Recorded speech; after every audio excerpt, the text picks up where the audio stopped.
सच ही कहा किसी ने।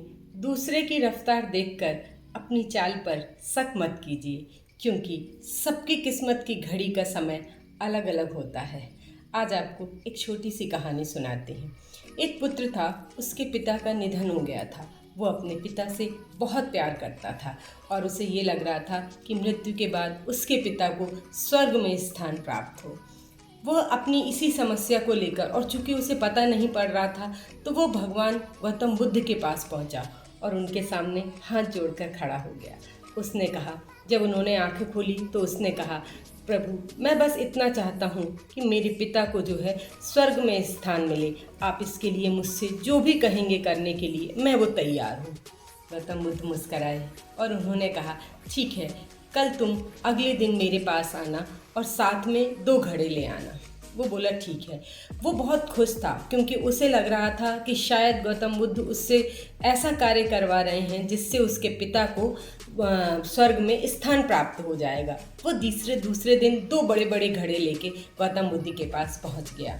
उन्होंने कहा, ठीक है, तुम एक घड़े में तेल ऊपर तक भर दो और एक में छोटे छोटे कंकड़ पत्थर हैं उनको भर दो।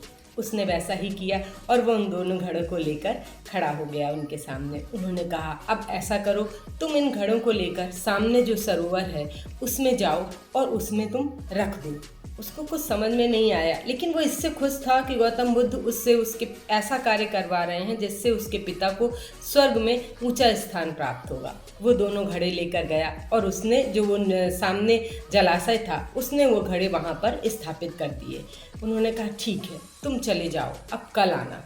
अगले दिन वो रात में घर पहुंचा और खाना खा के बैठ गया, क्योंकि उसे अगले दिन सुबह होने का इंतजार था। जैसे ही अगले दिन सुबह हुई, वो सीधा गौतम बुद्ध के पास पहुंचा और उसने कहा कि बताइए प्रभु, अब हमें क्या करना है। उन्होंने कहा, ठीक है, मैं भी तुम्हारे साथ उस जलाशय में चलता हूँ। गौतम बुद्ध भी उसके साथ आए और वहाँ खड़े हो गए और उन्होंने कहा, ठीक है, जिस घड़े में तेल भरा है अब उसे तुम एक डंडे से मारकर फोड़ दो। उसने वैसा ही किया। जैसे ही वो घड़ा फूटा, तेल जो था पानी के ऊपर पूरी तरीके से फैल गया। अब जो दूसरा घड़ा था, उन्होंने कहा, अब इस घड़े को फोड़ दो। उसने उस घड़े को भी फोड़ दिया और उन्होंने देखा कि जो वो पत्थर थे वो तो नीचे जो जलाशय था उसमें जाके जम गए।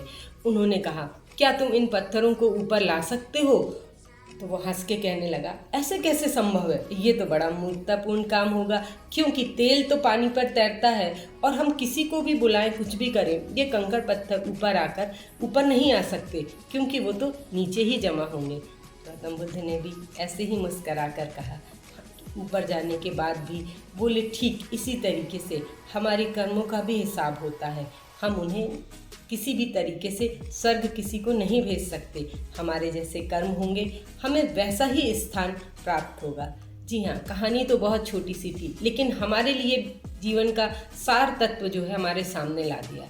हम जब भी कर्म करें, इस बात को अवश्य ध्यान रखें कि हमारे कर्मों का हिसाब कहीं लिखा जा रहा है। कहीं ना कहीं हमें इस चीज़ का जो हम कर रहे हैं हिसाब देना होगा। इसीलिए हर कार्य करते समय आप ध्यान रखें कि इन कर्मों का हिसाब हमें ऊपर जाकर करना है। अगर व्यक्ति ये सोचने लगे तो शायद सुबह से शाम तक वो सिर्फ अच्छा बोले, अच्छा कार्य करे, क्योंकि उसके मन में एक ये डर हमेशा बना रहेगा कि मुझे कहीं जाना है और जहाँ मैं जाऊँगा वहाँ मुझे इन कर्मों का हिसाब देना है। जी हाँ, हर कहानी की तरह अंत में मैं फिर आपसे यही कहना चाहूँगी कि सुबह उठते ही अपने जीवन में एक छोटा सा लक्ष्य निर्धारित करिए और शाम तक, जब तक आप उस लक्ष्य को प्राप्त ना कर लें, तब तक आप अपने जी जान लगा दीजिए। आप देखेंगे धीमे धीमे आपका जीवन बदलने लगेगा। फिर मिलेंगे एक नई सोच, एक नई कहानी के साथ। मैं नीलम।